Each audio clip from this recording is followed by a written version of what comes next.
어묵. 여러분 반갑습니다. 예수생각 매일 어묵 함께하는 우리 친구들 환영합니다. 오늘 하나님 말씀 묵상하기 위해서 이렇게 찾아온 우리 친구들 정말로 환영하고요. 하나님께서 오늘 우리에게 어떤 말씀 주실지 또 기대하면서 함께 기도하고 오늘 말씀 속으로 들어가 보겠습니다.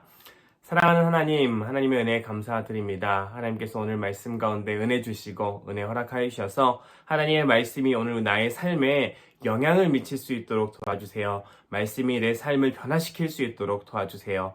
예수님 이름으로 기도했습니다. 아멘.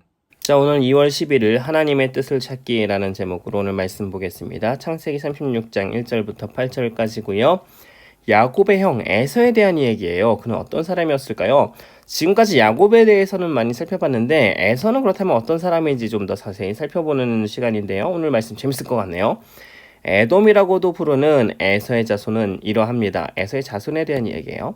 에서는 가나안 땅의 여자들을 아내로 맞아들였습니다. 이게 중요한 정보 중에 하나예요. 결혼을 했어요. 그런데 어떤 사람들 가나안 땅의 여자들과 결혼을 했어요. 에서는 햇사람 엘론의 딸 아다를 아내로 맞아들였습니다. 에서는 또 아나의 딸 오홀리바마도 아내로 맞아들였습니다. 아나는 히윗 사람 시브온의 아들입니다. 자, 3명의 여자들과 결혼을 했는데 다 이방인이죠. 가나안 사람, 햇 사람, 히윗 사람, 이 사람들은 다 같은 민족이 아니라 다른 민족과 결혼을 하는 거예요. 에서는 또 있어요. 끝이 아니네. 이스마엘의 딸이자 느바요의 누인 바스맛도 아내를 맞아들였고요. 아다는 엘리바스를 낳았고 바스맛은 르우엣을 낳았습니다. 올리바바는 여우스와 얄람과 고라를 낳았습니다. 이름들이 다 되게 어렵죠.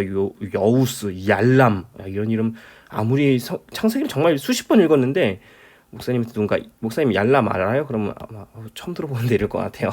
아무튼 이들은 가나안 땅에서 태어난 에서의 아들들입니다. 에서의 아들들 이름이라고 하네요.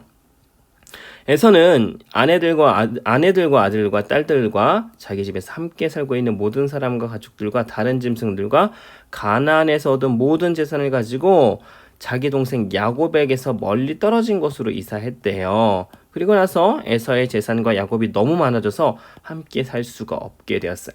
재산이 너무 많은데 재산이 많다라는 게 무슨 뜻이냐면 이때에는 뭐 돈이 많다라는 개념이 아니라 재산이 뭐예요? 다 가축들이잖아요.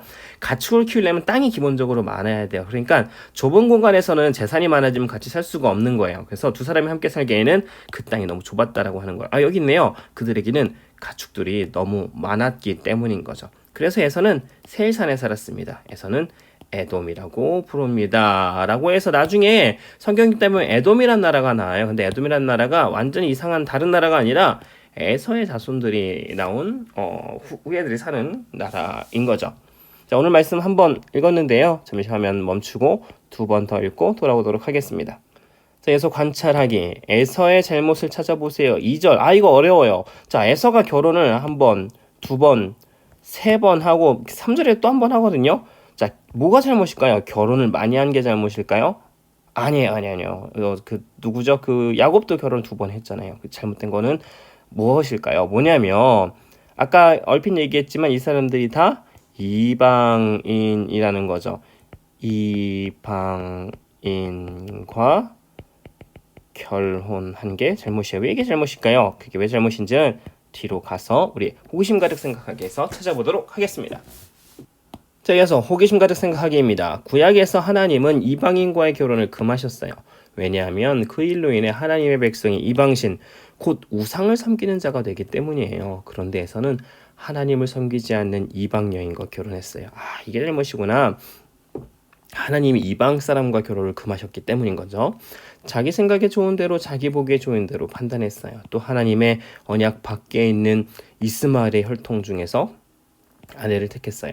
이 또한 하나님의 뜻과는 달랐어요. 뿐만 아니라 그는 세일 땅으로 이사를 합니다. 세일 땅은 에돔 지역에 있는 땅이에요. 하나님의 약속의 땅인 가나안에서 벗어난 곳입니다. 이처럼 에서는 자신이 옳은 대로 마음대로 행동했어요. 나는 얼마나 하나님의 뜻에 대해 생각하며 따르려고 노력하고 있나요? 아주 작은 선택이라도 잠시 멈춰서서 하나님의 뜻은 무엇일까 생각해보고 결정하는 내가 되어요. 오늘 말씀에서 에서가 잘못한 게 있대요. 어떤 게 잘못인가요? 지금의 시선으로 보면 이게 잘 보이지는 않지만 해설글 아까 호기심 가득 생각하기를 보니까 뭐가 잘못이라고 했었죠? 이방 사람하고 결혼한 게 잘못이래요. 이방 사람하고 결혼한 게 왜 잘못이죠? 근데 당시에는 이방 사람은 기본적으로 하나님이 아닌 다른 신을 섬기고 있겠죠. 그럼 다른 신을 섬기고 온 사람이 집에 들어오면 그 이방 신을 섬길 것인가 하나님을 섬길 것인가 갈등이 시작이 되는 거예요. 자, 여기까지는 그렇다고 괜찮다고 칩시다. 괜찮지도 않지만 그런데 자녀가 나오면 어떻게 될까요? 자녀가 당연히 하나님을 믿을까요? 그건 장담하지 못해요. 엄마가 믿는 다른 신을 섬길 수도 있잖아요. 그럼 그 가정은 어떻게 되는 거예요?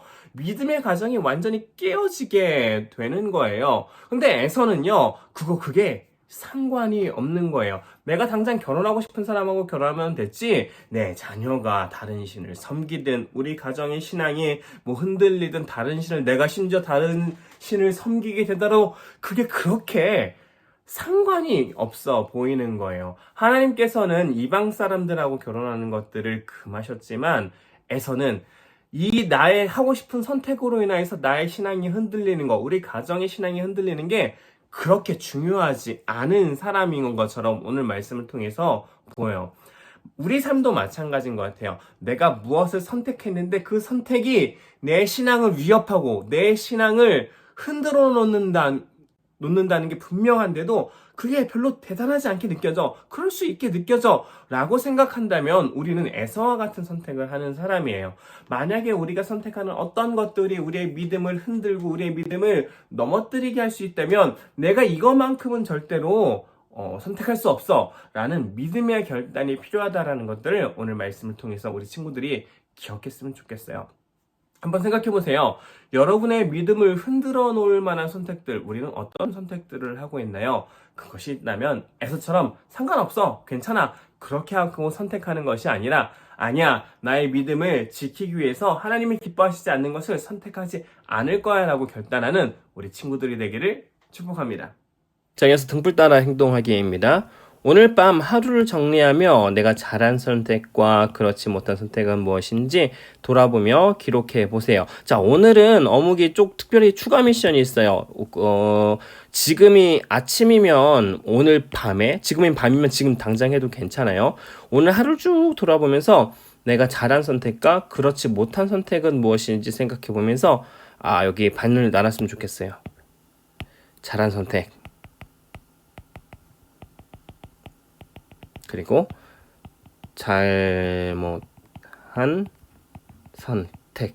이 두 가지의 목록들을 생각해 보면서 적어보면 좋을 것 같습니다. 네, 오늘은 여기까지고요. 우리 마지막에 있는 감사세 목 세 가지 잊지 말고 꼭 기록해 보세요. 우린 그럼 내일 다시 만날게요. 안녕.